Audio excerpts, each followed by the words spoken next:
إن الحمد لله نحمده ونستعينه ونستغفره ونعوذ بالله من شرور أنفسنا ومن سيئات أعمالنا من يهده الله فلا مضل له ومن يضلل فلا هادي له وأشهد أن لا إله إلا الله وحده لا شريك له وأشهد أن محمدا عبده ورسوله يا أيها الذين آمنوا اتقوا الله حق تقاته ولا تموتن إلا وأنتم مسلمون يا أيها الناس اتقوا ربكم الذي خلقكم من نفس واحدة وخلق منها زوجها وبث منهما رجالا كثيرا ونساء واتقوا الله الذي تساءلون به والأرحام إن الله كان عليكم رقيبا يا أيها الذين آمنوا اتقوا الله وقولوا قولا سديدا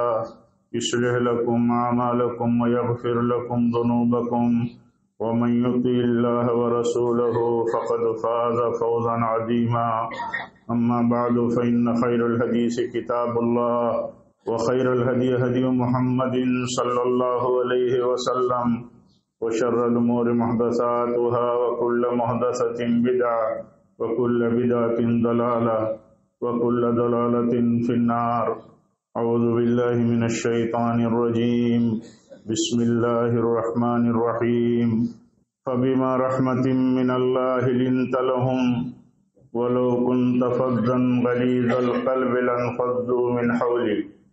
دینی بھائیوں، اسلامی ماں اور بہنوں، اللہ تعالیٰ نے ہم سب کو فرما بردار اور متواضع بن کر کے زندگی گزارنے کا حکم دیا ہے. وہ ہمیں حکم دیتا ہے کہ ہم حق کے لیے سرنڈر کریں، دین جو کچھ ہمیں تعلیم دیتا ہے اس کی پیروی کریں اور دین کے تئیں کسی طرح کی مخالفت یا معارضہ نہ کریں. وہ چاہے زبان سے ہو چاہے عمل سے ہو. زبان سے مخالفت نہیں کر سکتا ہے بندہ تو عمل سے بھی اسے مخالفت کرنے کا حق نہیں ہے، کیونکہ یہ فرما برداری کے خلاف ہے. مسلمان ایک متواضع ہوتا ہے، تواضع اس کا دین کے لیے ہوتا ہے، حق کے لیے. کہتے ہیں تواضع کہتے ہیں حق کے لیے اپنے آپ کو سرنڈر کر دینا، حق کے سامنے اپنے آپ کو جھکا دینا.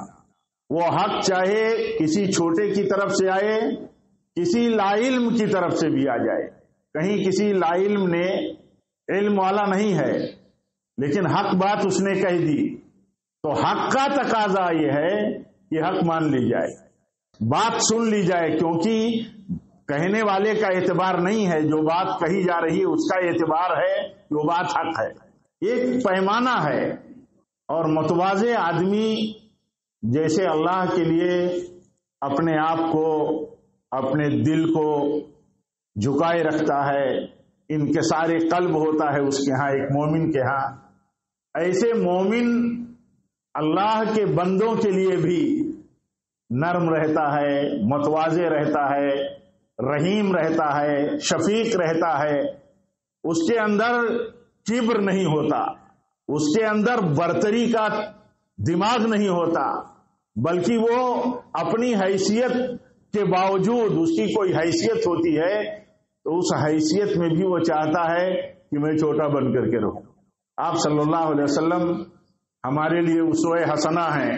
آپ صلی اللہ علیہ وسلم کی سیرت پاک دیکھیے.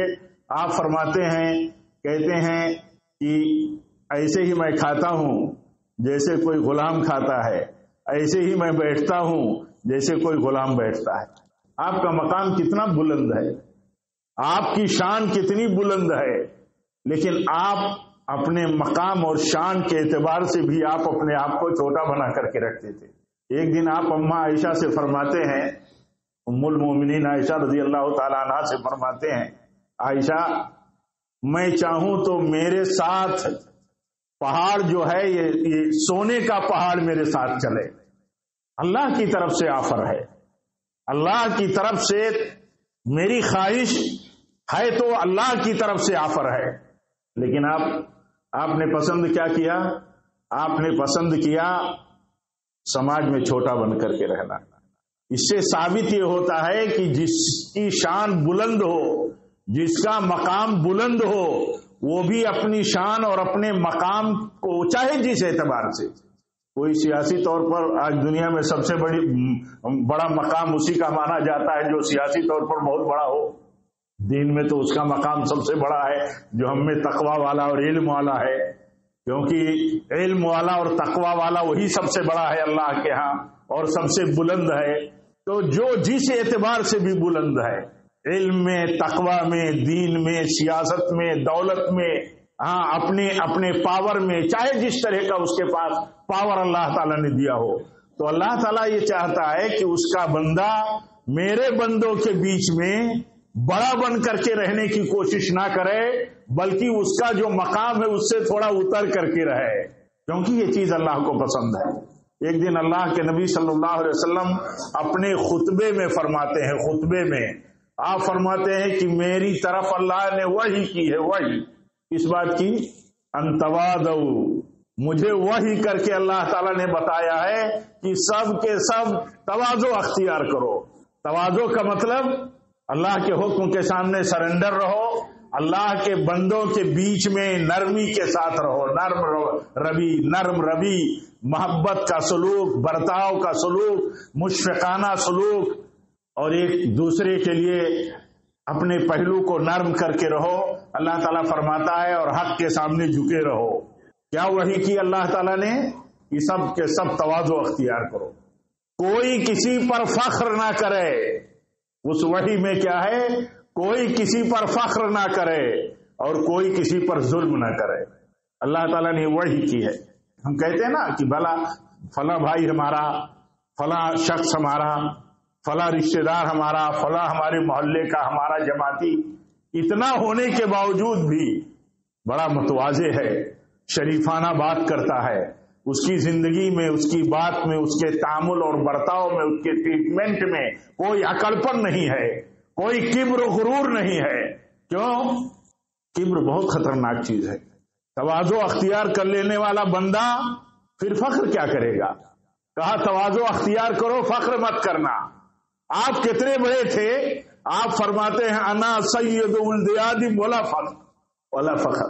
آپ کہتے ہیں آدم کی جتنی اولاد ہوئی میں ان کا سردار ہوں، سب میں بڑا ہوں، لیکن مجھے فخر نہیں۔ آپ صلی اللہ علیہ وسلم بیان کرتے ہیں، کہتے ہیں جتنے نبی آئے سبوں نے بکریاں چرائی اور میں نے بھی بکریاں چرائی۔ آپ سے پوچھا گیا، جب آپ نے فرمایا جتنے نبی آئے سبوں نے بکریاں چرائی اور بکریاں چرائیں تو بیان بھی کیا۔ ہم کسی بھی پوزیشن سے، اللہ تعالیٰ کی طرف سے ہی دی گئی کسی بھی پوزیشن سے کمزور پوزیشن میں تھے۔ جب ہم اپنی کمزوری کا، اپنی پوزیشن کا مطلب کبھی ذکر کرتے ہیں یاد کر کے، تو ہمیں احساس ہوتا ہے اللہ تعالیٰ کے فضل کا کہ ہم کل کیا تھے، اللہ تعالیٰ نے آج ہمیں کیا دیا۔ تو جب اللہ تعالیٰ کے فضل کا احساس ہوتا ہے تو شکر اس کی زندگی میں پیدا ہوتا ہے، پھر شکر گزاری آتی ہے اس کی زندگی میں۔ تو اللہ کے نبی فرماتے ہیں جتنے نبی آئے سبوں نے بکریاں چرائیں۔ تو صحابہ نے پوچھا یا رسول اللہ صلی اللہ علیہ وسلم آپ نے بھی؟ تو آپ نے فرمایا ہاں، مکہ والوں کی بکریاں معمولی مزدوری پر میں بھی چرایا کرتا تھا، معمولی مزدوری پر۔ اس میں کون سی بڑائی ہے؟ بلکہ اس میں بندے کا اظہار تواضع ہے۔ جب بندہ اپنے کل کے حالات کو، جو کمزور حالات تھے وہ بھی اللہ ہی کی طرف سے تھے، اس کو یاد کرتا ہے، اپنے بھائیوں میں بیان کرتا ہے، تو اس کے اندر فخر کا احساس نہیں ہوتا۔ اور جب اپنی بڑائی کی بات کرتا رہتا ہے تو اس کے دماغ میں فخر کا احساس شیطان ڈالتا ہے کہ فخر کرو۔ اللہ کے نبی صلی اللہ علیہ وسلم کے بعد صحابہ کا تو ذکر یہاں تک ملتا ہے کہ انہوں نے نبی صلی اللہ علیہ وسلم سے اس پہلو پر سوال کر لیا۔ کیا پہلو تھا؟ کہ مجھے اللہ نے مال دیا ہے، میں خرچ کرتا ہوں، تو میرے دل میں خیال آتا ہے کہ میں جن پر خرچ کرتا ہوں ان سے میں برتر ہوں، کیوں؟ جن پر میں خرچ کرتا ہوں وہ کمزور ہیں، وہ چھوٹے ہیں، وہ ادنا ہیں، وہ مستحق ہیں، وہ مانگنے والے ہیں۔ تو اللہ کے نبی صلی اللہ علیہ وسلم نے فرمایا خبردار، یہ احساس جو تمہارے دل میں پیدا ہوتا ہے، اس احساس کو کچلو. جن پر تم خرچ کرتے ہو سکتا ہے ان کی دعاؤں سے اللہ تعالیٰ تمہارے مال میں برکت دیتا ہو. احساس مت کرو، احساس کہیں پیدا ہونے مت دو اپنی بڑائی کا اپنے بھائیوں پر، چھوٹوں پر. یہ تقسیم جو ہے امیر و غریب کی، صحت مند اور بیمار کی، عالم کی غیر عالم کی، جو جس کی فضیلت اللہ نے رکھی ہے وہ فضیلت اللہ کی طرف سے تو حاصل ہی ہے، ہوگی. لیکن کوئی کسی پر اپنی برتری ثابت نہ کرنے کی کوشش کرے. تو کیا وہی کی اللہ تعالیٰ نے؟ آپ اپنے خطبے میں بیان فرماتے ہیں مجھ پر وحی کی ہے اللہ نے، اور حکم دیا ہے کہ میں بتا دوں سب کو جو جانتے نہیں ہو. وہ وحی یہ ہے کہ تواضع سے رہو، تواضع کی زندگی گزارو، حق کے سامنے جھکے رہو، اپنے بھائیوں کے ساتھ نرم روی کا، نرم برتاؤ، نرم ٹریٹمنٹ کرو، اور کوئی کسی پر فخر نہ کرے. جب آدمی متواضع ہوگا تو فخر کہاں کرے گا؟ جب اپنی شان اپنی حیثیت سے چھوٹا بن کر کے رہنے کی کوشش کرے گا تو فخر کہاں کرے گا؟ اور جب فخر نہیں کرے گا تو ظلم بھی نہیں کرے گا. کہا ظلم مت کرو. ظلم آدمی کب کرتا ہے؟ اپنے سے کمزور پر. ظلم جب کب کرتا ہے؟ جب اس کے اندر بڑائی کا، پاور کا، طاقت کا، دولت کا اور اپنے مین پاور کا، کسی بھی طرح کے پاور کا جب احساس ہوتا ہے تو وہ ظلم کرنا شروع کر دیتا ہے، اور اپنے پاور کو اور بڑھانا اور اس کا اثر اور مطلب بڑا بتانا چاہتا ہے. تو اللہ تعالیٰ نے منع کر دیا، کہا دیکھو ایسا مت کرنا. کبھی ہم سوچتے ہیں کہ تواضع یہ دین ہے، تواضع عبادت ہے. کبھی ہم سوچتے ہیں تواضع عبادت ہے. اللہ کے دین کے سامنے جھک جانا عبادت نہیں ہے. اللہ کے بندوں کے لیے اپنا نرم پہلو اور محبت کا معاملہ رکھنا عبادت نہیں ہے. حدیث میں آتا ہے، اللہ کے نبی صلی اللہ علیہ وسلم فرماتے ہیں سب سے کامل ایمان، کمپلیٹ ایمان والے کون لوگ ہیں؟ جن کا اخلاق بلند ہے. ہر آدمی دیکھے کہ اس کے اخلاق سے، ہمیں ہر آدمی دیکھے کہ ہمارے اخلاق سے دوسرے لوگ کیا میسج لے کے چلتے ہیں، کیا سوچتے ہیں. سوچنا ضروری ہے کہ نہیں ہے؟ اللہ کے نبی صلی اللہ علیہ وسلم فرماتے ہیں ایمان والوں کی جماعت میں سب سے افضل وہ ہے جس کا اخلاق سب سے بلند ہو. ہم ایمان والی جماعت ہیں اللہ کے فضل سے. ہمیں ہر آدمی کو دیکھنا چاہیے کہ ہمارا اخلاق، ہمارا برتاؤ، ہمارے معاملات کے تعلق سے لوگوں کے اندر کیا سوچ ہے، لوگ کیا سوچتے ہیں. تو اللہ کے نبی فرماتے ہیں ایمان اس کا کمپلیٹ ہے جس کا اخلاق بلند ہے، یا کامل اس کا ایمان ہے جو اخلاق میں اچھا ہے. اور آپ فرماتے ہیں مومن وہی لوگ ہیں جو نرم پہلو ہیں، نرم پہلو. ان کے اندر شدت نہیں، ان کے اندر غلظت نہیں، ان کے اندر بے وجہ کا روب و دبدبا نہیں. یہ ساری چیزیں ان کی زندگی میں نہیں ہوتی. آپ صلی اللہ علیہ وسلم فرماتے ہیں اور مومن محبتی ہوتا ہے. کیا ہوتا ہے؟ ہم لوگ بولتے ہیں نا بڑا محبتی آدمی ہے.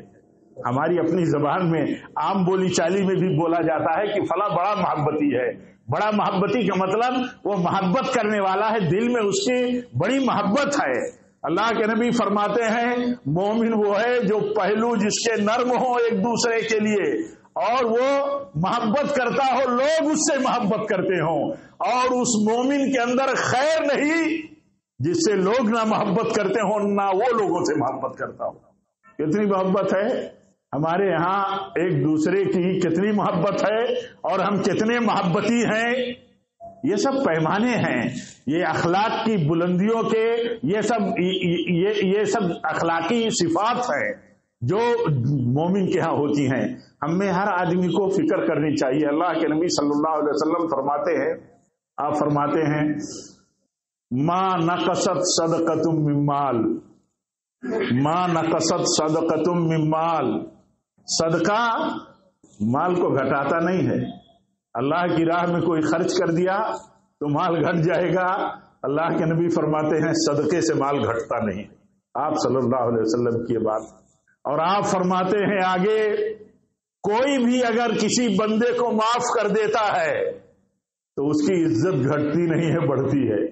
کہتے ہیں بدلہ نہیں لیا اور ڈبل نہیں لیا، اور ایک گالی دیا ہے تو 10 گالی نہیں دیا، ایک تھپڑ مارا ہے تو 2 تھپڑ نہیں مارا، تو ہماری عزت کہاں رہ جائے گی.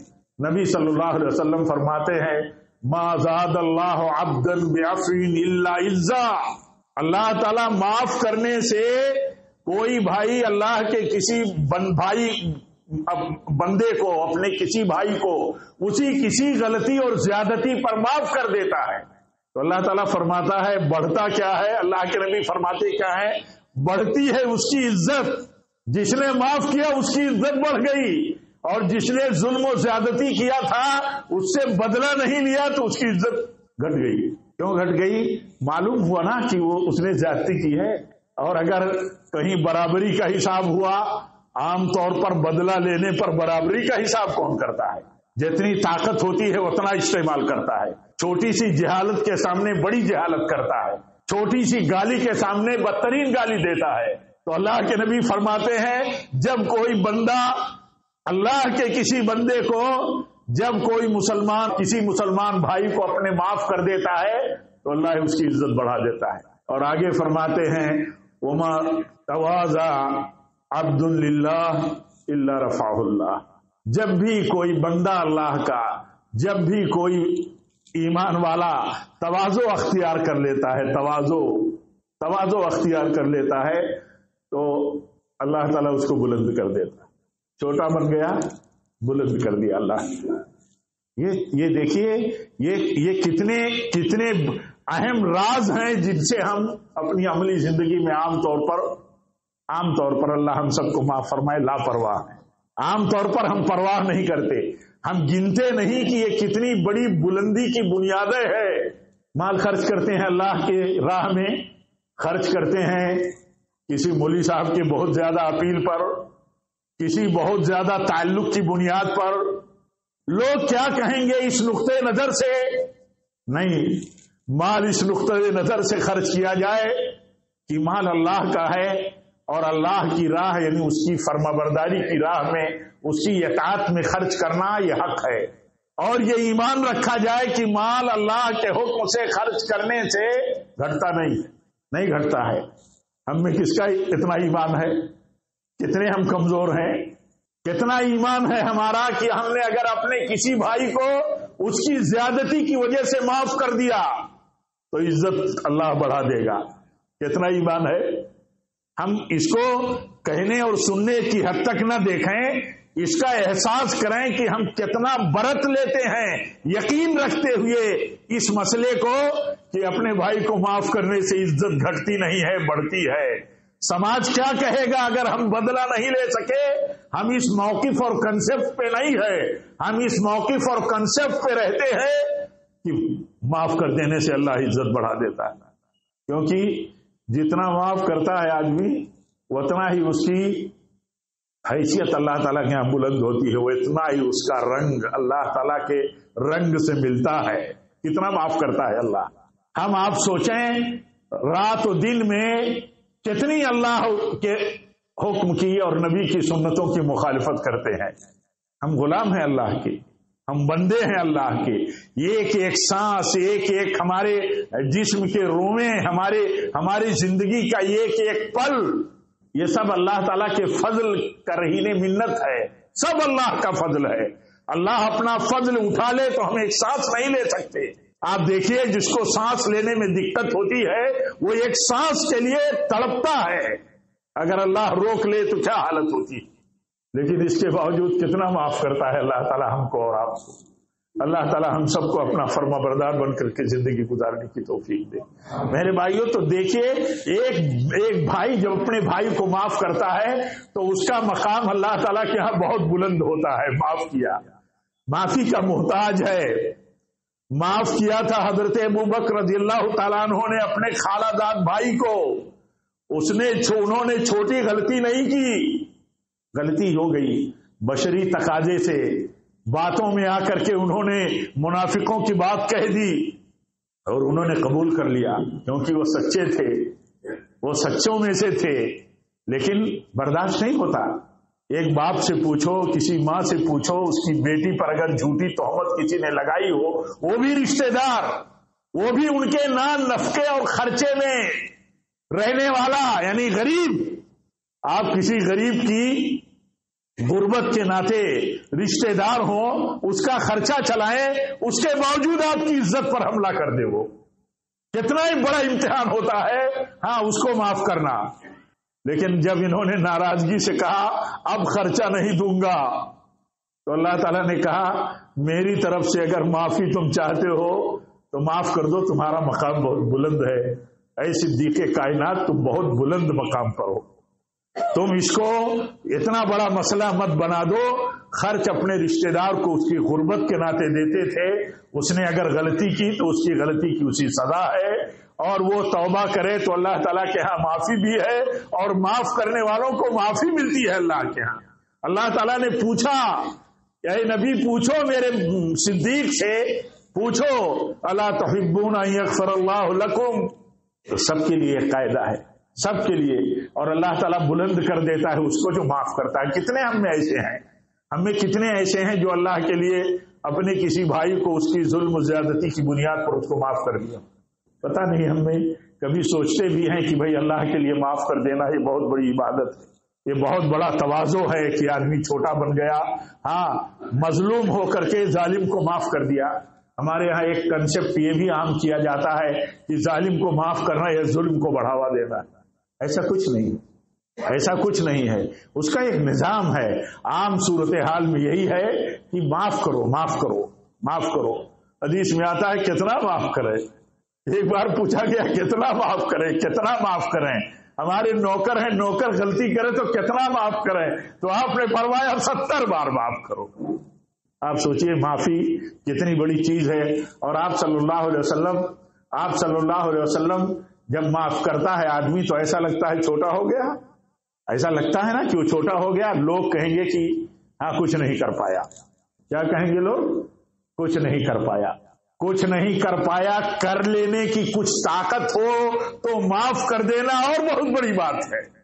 کیونکہ بدلہ لینے کی طاقت کے باوجود صبر کیا اور معاف کر دیا. یہ مومنوں کی کمال ہے، صفات کمال میں سے ہے کہ مومن کتنا بلند ہوتا ہے. اللہ کے نبی صلی اللہ علیہ وسلم دیکھیے، آپ نے اپنی مقام اور حیثیت اور آپ کو آفر کے باوجود آپ نے کیا کیا؟ آپ نے چھوٹا بن کر کے رہنا پسند کیا. آپ صلی اللہ علیہ وسلم کتنا درگزر کرنے والے تھے تصور نہیں کر سکتے. آپ پوچھئے انس بن مالک سے، کہتے ہیں میں نے نبی صلی اللہ علیہ وسلم کی 10 سال خدمت کی، کبھی آپ نے نہیں کہا کہ کیوں یہ کیا اور کیوں نہیں کیا، یہ کام کیوں کیا یا یہ کام کیوں نہیں کیا. کبھی نہیں. آپ کے خادم تھے اور آپ کے اتنے درگزری کی صفت اور صفت کمال کے بعد کہ آپ کو اخلاق کے بلند سطح پر اللہ نے پیدا کیا. اخلاق کی جو بلند چوٹی ہو سکتی ہے اس پر آپ کو اللہ تعالیٰ نے پیدا کیا. وَإِنَّكَ لَعَلَىٰ خُلُقٍ عَظِيمٍ. آپ کو اتنی بلندی پر اخلاق کی پیدا کیا تھا. لیکن حالت کیا تھی؟ جو اخلاق کا بلند ہوتا ہے، عفو درگزر جس کا شیوا ہوتا ہے، جس کی پہچان ہوتی ہے معافی کی، آپ سمجھتے ہیں اس کا اثر کم ہو جاتا ہے. اگر اس کا اثر کم ہو سکتا تھا تو آپ سے بڑا کوئی درگزر کرنے والا اور شریفانہ، رحیمانہ، مشفقانہ برتاؤ کرنے والا کوئی نہیں اس روئے زمین پر پیدا ہوا. لیکن حالت یہ تھی کہ آپ کا روب و دبدبا آپ کے ساتھیوں کے اندر بھی اتنا رہتا تھا کہ وہ آپ کے ادب میں، آپ کے روب میں اس طرح مرعوب رہتے تھے کہ سوچتے تھے کہ آپ کی بات ہم سنتے، آپ سے جواب ہم سنتے، کاش کوئی آتا تو کوئی بات چھیڑتا، کاش کوئی آتا تو کوئی سوال چھیڑتا. اتنا ادب، اتنا دبدبا، اتنا آپ کے اخلاق کا اثر، آپ کے عفو درگزر کا اثر. تو آپ ہم یہ نہ سوچیں کہ اگر ہم نے کہیں کسی کو معاف کیا، اپنے بڑے کو معاف کر دیا، اپنے چھوٹوں کو معاف کر دیا، اپنے رشتہ داروں کو معاف کر دیا، کسی زیادتی کرنے والے کو معاف کر دیا، تو ہماری حیثیت کم ہو جائے گی. لوگ کیا کہیں گے؟ اللہ کا بندہ یہ دیکھتا ہے کہ اللہ تعالیٰ کس سے راضی ہے اور کس سے اس کی عزت بڑھاتا ہے. تو آپ فرماتے ہیں صدقے سے مال کم نہیں ہوتا. اور دوسری بات آپ نے فرمائی، کیا فرمائی دوسری بات؟ آپ نے فرمایا اللہ کے کسی بندے کو معاف کرنے سے معاف کرنے والے کی عزت گھٹتی نہیں بلکہ بڑھتی ہے۔ اور تیسری بات آپ نے فرمائی کہ جس نے من تواضع للہ رفعہ اللہ، جس نے تواضع اختیار کر لیا اللہ تعالیٰ اسے بلند کر دیتا ہے۔ چھوٹا بننے میں بلند ہو جاتا ہے انسان۔ کہیں کوئی حق ہے، مان لیجیے حق سے دستبردار ہو گیا، نہیں جھگڑا کھڑا کیا، حق تھا جھگڑا نہیں کھڑا کیا۔ اللہ کے نبی صلی اللہ علیہ وسلم فرماتے ہیں میں ذمہ دار ہوں، میں گارنٹر ہوں اس بندے کے لیے جس نے فتنہ نہ بڑھ جائے، جھگڑا نہ بڑھ جائے، اس کو مد نظر رکھتے ہوئے اپنے حق کو چھوڑ دیا۔ یہ صفت کیسے پیدا ہوگی؟ یہ صفت کب پیدا ہوگی؟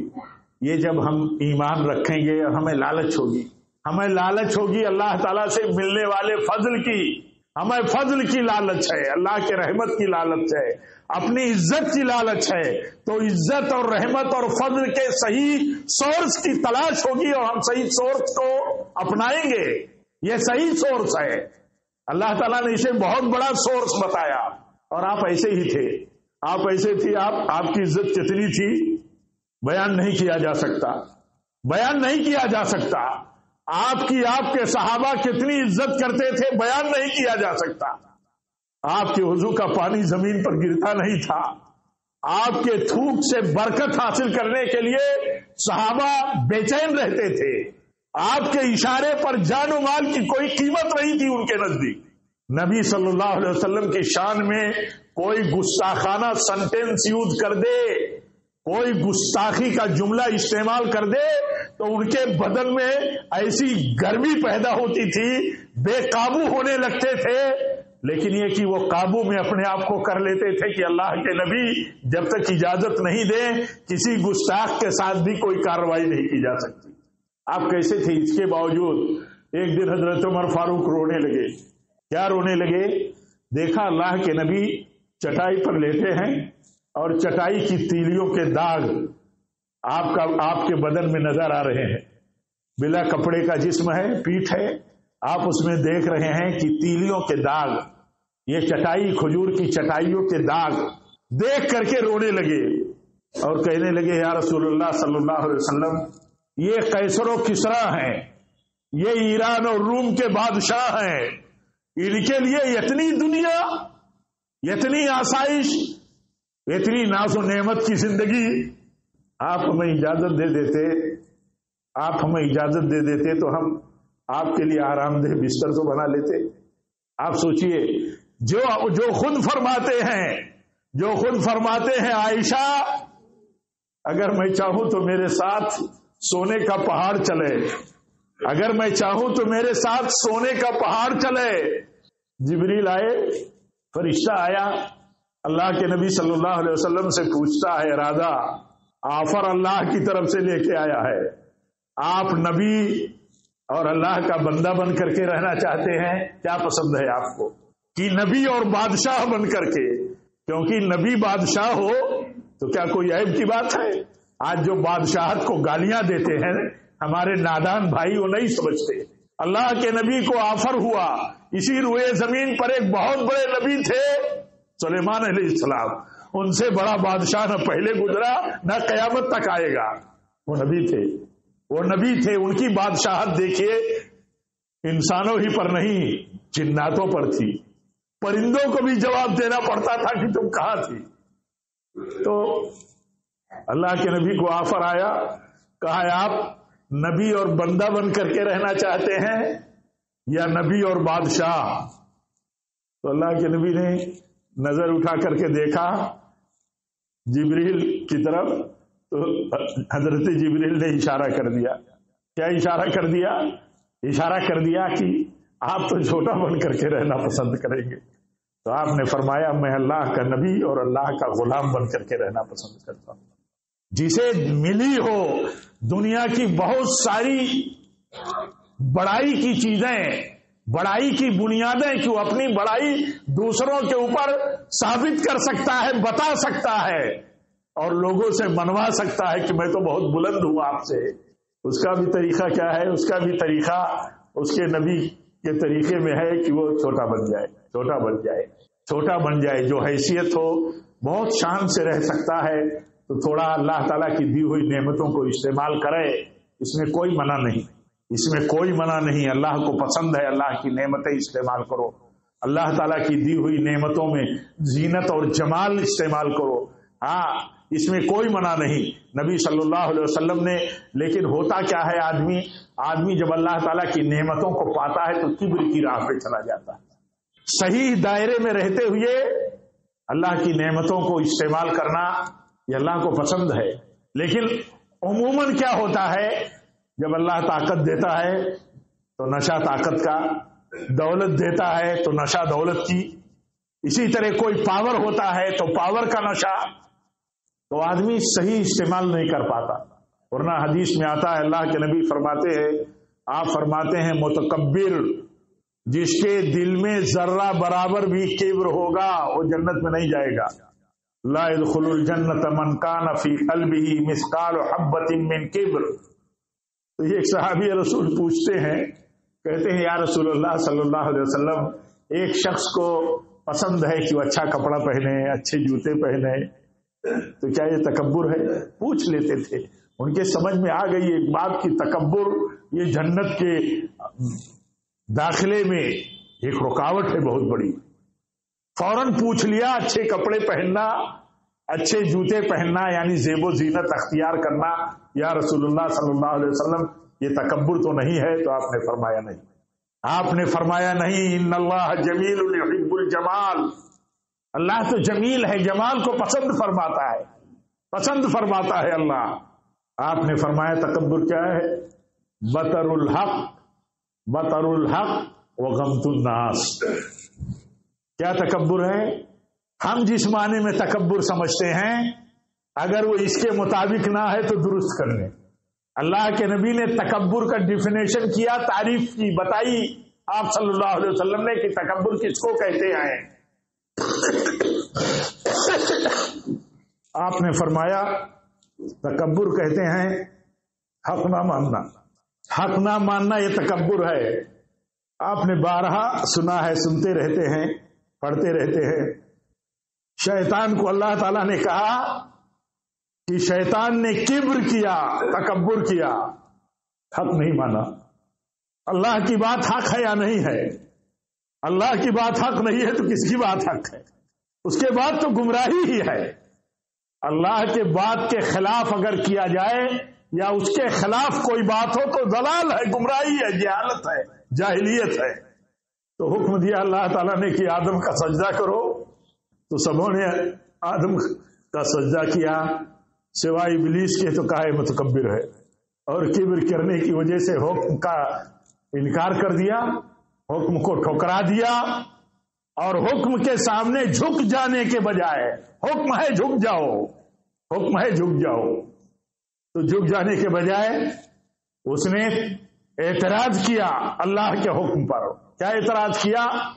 آدم مفضول ہیں، آدم درجے میں مجھ سے کمتر ہیں، میں برتر ہوں. تو اللہ تعالیٰ نے کہا حق کا انکار کیا، حق کے سامنے سرنڈر کرنے کے بجائے، متواضع ہو جانے کے بجائے اس پر اعتراض بھی کیا، تو کہا یہ متکبر ہے.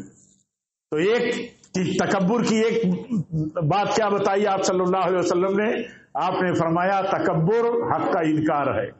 حق کا انکار وہ بھی کرتا ہے، حق کا انکار وہ بھی کرتا ہے جیسے ابلیس نے کیا اللہ کا حکم جاننے کے بعد کہ حکم اللہ کا ہے اور اس نے تعویل کیا.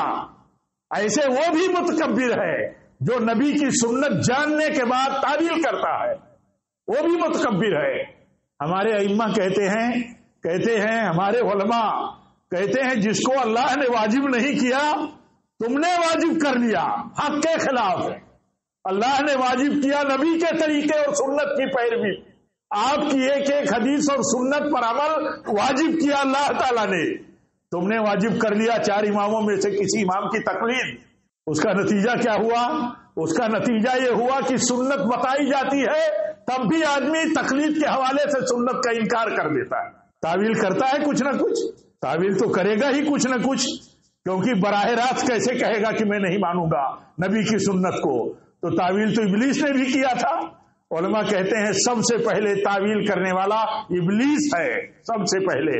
اور جو لوگ قرآن و حدیث کے صراحت کے بعد بھی تعویل کرتے ہیں وہ ابلیس کی راہ پہ ہے، وہ ابلیس کی راہ پہ ہے، کیونکہ تعویل کی سنت یعنی باطل تعویل کی سنت، مذموم تعویل کی سنت کس نے شروع کی؟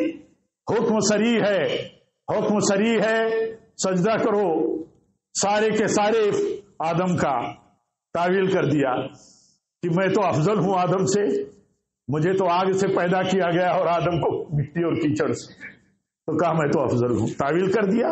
تو ہمارے بھائی جو تقلید کی راہ پہ چلتے ہیں اور امت میں اس بٹوارے کو شرعیت دیتے ہیں، شرعی حیثیت، یہ تو شریعت ہے کہ امت محمدیہ کا ہر فرد حنفی رہے، شافعی رہے، مالکی رہے، حنبلی رہے کوئی نہ کوئی امام کے ساتھ تقلید کے بندھن میں بدا رہے، واجب ہے۔ شریعت کا درجہ دے دیا تعویل کر کے۔ اب جب وہ مقلد ہو گیا کسی امام کا، تو اب جب بھی اسے کوئی سنت اور کوئی دلیل اور نص سے صریح بھی بتائی جائے گی کوئی نہ کوئی تعویل کر دے گا۔ تو عرض یہ کر رہا تھا کہ دیکھیے حق کے سامنے بات یہ کہہ رہا تھا کہ تواضع کیا ہے، کبر کیا ہے۔ اللہ کے نبی فرماتے ہیں اللہ کی دی ہوئی نعمتوں کو استعمال کرو، شوق سے شکر گزار بن کر کے اللہ کی نعمتوں کا استعمال کرو۔ اللہ تعالیٰ پسند کرتا ہے اپنی نعمتوں کو اپنے بندوں کو جنہیں دیا ہے وہ استعمال کرے۔ کہا بندوں کے لیے سعادت ہے، حدیث میں آتا ہے سب بندے کے لیے سعادت ہے کہ اس کا گھر بڑا ہو، کشادہ ہو، اس کی سواری اچھی ہو، اس کی بیوی نیک ہو، تو یہ سب دنیا کی نعمتوں میں سے ہے، اس کو سعادت بتایا گیا۔ تو کیا تواضع یہ ہے کہ مطلب آدمی کی اپنی حیثیت سے بہت تنگیاں دکھائے؟ نہیں، بلندیوں کی راہ پہ نہ جائے، تواضع چھوڑ کر کے کہ کبر کے دائرے میں داخل ہو جائے۔ ایک تو یہ کہ حق کا انکار کرنا کبر ہے، کبر، اسی لیے متکبرین میں شمار کیا گیا ان کو جو حق نہ مانے۔ اور دوسرا آپ نے فرمایا، دوسری بات یہ فرمائی کہ لوگوں کو حقیر سمجھو، جو آدمی دوسروں کو حقیر سمجھتا ہو متکبر ہے۔ آپ بتائیے ہم ایمان والوں کو اللہ تعالیٰ نے الگ الگ درجوں میں پیدا کیا ہے، علم کے، محل کے، حسن کے، خاندان کے، اور اسی طرح صحت کے، بہت سارے درجے ہماری اپنی حیثیتوں کی دنیا میں الگ الگ ہیں، سب کے ہوتے ہیں۔ یہ اللہ کی طرف سے طے ہے، یہ کس کی طرف سے؟ اللہ کی طرف سے۔ ہم کسی کو اگر حقیر سمجھتے ہیں اپنے سے کم اور ادنا ہونے کے بعد، تو گویا کہ ہم متکبر ہو گئے۔ مومن حقیر نہیں ہوتا، مومن چھوٹا ہوگا، مومن ادنا ہوگا، مومن حیثیت میں کم ہوگا، مومن کہیں کسی اعتبار سے کوئی بھی اس کی پوزیشن ہو سکتی ہے، ہاں، لیکن یہ کہ وہ حقیر نہیں، ذلیل نہیں۔ عزت تو ایمان والوں ہی کے لیے ہے، سارے ایمان والے معزز ہیں، سارے ایمان والے معزز ہیں۔ اور عزت کا پیمانہ اگر بڑا بن جانا ہی ہوتا کہ بڑے ہیں تو معزز ہیں، بڑے یہ نہ سمجھیں کہ ہم بڑے ہیں تو معزز ہو گئے، لیکن جو چھوٹے ہیں اپنی نگاہوں میں اپنے بڑوں کو معزز سمجھیں، لیکن بڑوں کے دماغ میں نہ ہو کہ ہم معزز ہیں اور دوسرے لوگ ذلیل ہیں۔ دونوں باتوں میں فرق ہے۔ عزت دینا عزت والے کا حق ہے ہمارے اوپر، لیکن ہم یہ سمجھیں کہ جو عزت دیتا ہے ہمیں وہ حقیر ہے، یہ جرم ہے، یہ تکبر ہے۔ تو کہا تکبر نہیں، تکبر یہ ہے کہ مومن حق کا اگر انکار کرتا ہے تو متکبر کے زمرے میں جائے گا، اور ایسے ہی اپنے بھائی کو حقیر سمجھتا ہے تو متکبر کے زمرے میں جائے گا۔ ہم سب کو اپنی زندگیوں کو ٹٹولنا چاہیے، دیکھنا چاہیے ہمارے نبی کتنے بلند مقام پر تھے۔ آپ چٹائیوں پر لیٹنا گوارا کر لیتے تھے، کیوں؟ آپ نے اپنے غریب امتیوں کے لیے، اپنے کمزوروں کے لیے بہت زیادہ خیال رکھا، اور بڑوں کے لیے نصیحت بھی کی۔ آپ نے نصیحت فرمائی، کہا دیکھو دنیا اللہ تعالیٰ کا، دنیا میں جو بھی کم و بیش ہے یا جو بھی حیثیتیں ہیں، مان لیجئے ہم میں کوئی ہمارا بھائی بڑا بلند مقام پر ہے،